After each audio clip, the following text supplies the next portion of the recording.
La fin de l'année est riche en émotions pour Laetitia Hallyday et ses deux filles Jade et Joy.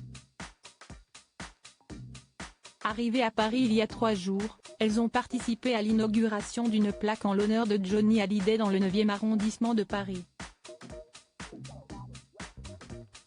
Le mois de décembre est toujours empreint de tristesse et de nostalgie pour Laetitia Hallyday et ses deux filles Jade, 19 ans, et Joy, 15 ans.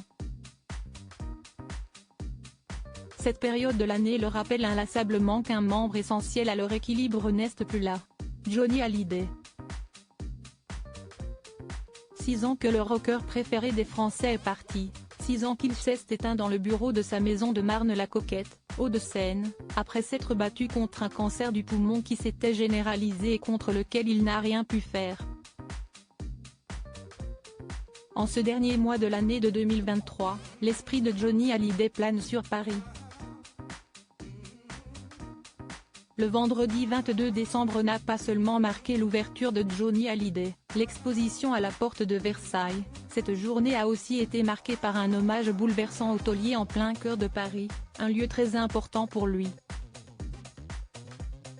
Ici a grandi Jean-Philippe Smet dit Johnny Hallyday. Johnny Hallyday a grandi dans le 9e arrondissement de la capitale et si est-il là qu'une plaque a été inaugurée hier, à l'endroit même où le chanteur a grandi. Devant l'immeuble où il a habité plusieurs années, une plaque trône à présent. Ici a grandi Jean-Philippe Smet dit Johnny Hallyday, icône du rock français 1943-2017. Cette plaque a été inaugurée en présence de la maire du 9e arrondissement, Delphine Burkli, mais aussi de Laetitia Hallyday, ses deux filles Jade et Joy et Jean-Claude Camus, producteur historique de Johnny Hallyday. Ce très bel hommage, Laetitia Hallyday l'a vécu avec beaucoup d'émotion, surtout que les fans de Johnny Hallyday avaient fait le déplacement en masse.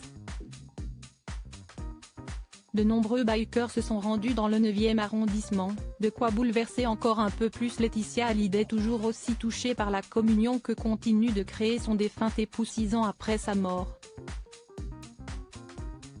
Ses cheveux mi-longs blonds et ondulés lâchés, la veuve du taulier portait un jean Pat Def, un incontournable de sa garde-robe et un blouson en cuir noir. Jade et Joy lui étaient assortis en jeans et manteaux noirs également. Lors de ce rassemblement, Laetitia Hallyday a prononcé un discours tandis que la voix de Johnny a retenti dans les rues de Paris.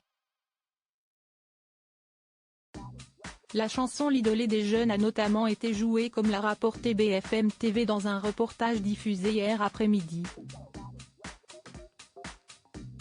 Après avoir inauguré Johnny Hallyday, l'exposition et cette plaque dans le 9e arrondissement de Paris, s'y est un Noël en famille et en petit comité qui attendent Laetitia, Jade et Joy Hallyday.